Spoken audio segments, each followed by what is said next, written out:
Hello అండి అందరికీ.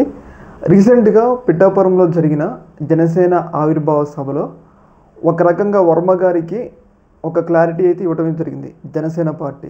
ఏంటి అంటే ఇక పిఠాపురం నియోజకవర్గం వర్మ గారిది కాదు, ఇక్కడ భవిష్యత్తులో కూడా పోటీ చేసేది పవన్ కళ్యాణ్ గారే అన్నట్లుగా ఒక క్లారిటీ అనేది పిఠాపురం మాజీ ఎమ్మెల్యే వర్మ గారికి ఇవ్వడం జరిగింది. అయితే దీని మీద వర్మ అభిమానులు కానీ వర్మ గారు కూడా కొంచెం అసంతృప్తిగా ఉన్నారు. ఎందుకంటే ఎన్నికల సమయంలో పవన్ కళ్యాణ్ గారు గెలవడానికి తన నియోజకవర్గం సాక్రిఫైస్ చేసి ఆ ఎన్నికల్లో పవన్ కళ్యాణ్ గారు గెలవడానికి చాలా కీలకమైన పాత్ర పోషించడం, కానీ తీరా గెలిచిన తర్వాత ఆ నియోజకవర్గ గెలుపులో పవన్ కళ్యాణ్ గారి గెలుపులో తన పాత్ర లేదంటం అనేది వర్మ గారికి, అలాగే వర్మ గారిని అభిమానించే వాళ్ళకి తీవ్రమైన అసంతృప్తిని, తీవ్రమైన నిరాశనైతే కలిగించింది. అయితే ఇలాంటి సందర్భంలో వర్మ గారికి ఒక క్లారిటీ అయితే ఇచ్చారు వాళ్ళు.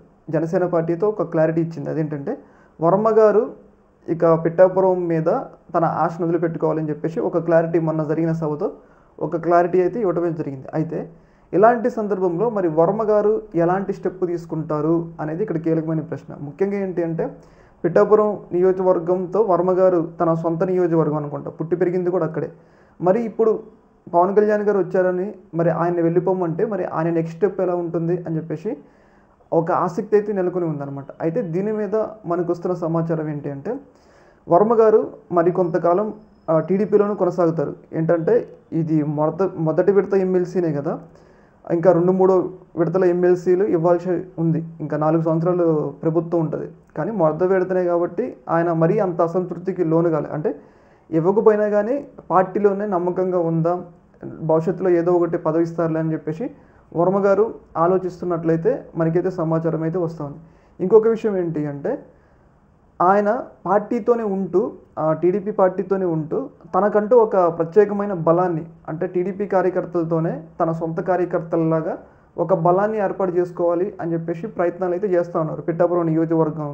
ఎందుకంటే రేపు ఒకవేళ టీడీపీ కానీ జనసేన కానీ ఆయనకి కొంచెం ఇబ్బంది కలిగించిన సీటు ఇవ్వకపోయినా కానీ తను సొంతంగా పోటీ చేసి గెలిచే విధంగా ఉండడం కోసం తనకంటూ ఒక బలాన్ని పిఠాపురం నియోజకవర్గంలో ఏర్పరచుకుంటున్నారని చెప్పేసి మనకైతే సమాచారం వస్తుంది. అందుకోసమే పిఠాపురం సభ జరిగిన తర్వాత ఆయన ఇప్పటివరకు కూడా ఎలాగూ స్పందించలేదు. ఆయన చాలా సైలెంట్గా హుందాగా ఉన్నారు. కానీ ఆయన రీసెంట్గా ఒక పోస్ట్ పెట్టారనమాట. ఇదేంటంటే నా ప్రజలే నా బలం. అంటే దీని అర్థం ఏంటి అంటే పిఠాపురం నియోజకవర్గ ప్రజలే, ఆ కార్యకర్తలే నా బలం అన్నట్లుగా ఆయన తన ఇన్స్టాలో ఏదైతే జనసేన ఆవిర్భావ సభ జరిగిన తర్వాత నాగబాబు గారు ఆయన మీద వ్యాఖ్యలు చేసిన తర్వాత వర్మ గారు చాలా సైలెంట్గానే ఉన్నారు.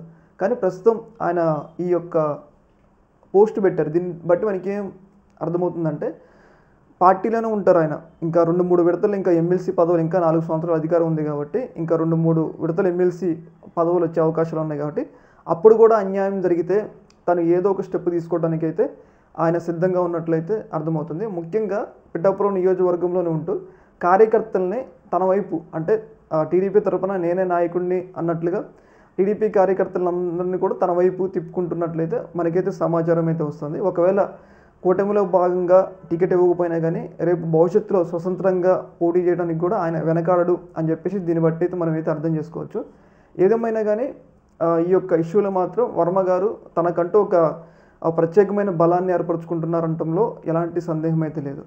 ఈ యొక్క ఇష్యూలో మీ యొక్క అభిప్రాయాన్ని కింద కామెంట్లో తెలియజేయండి. ఓకే మరి, థ్యాంక్ యూ.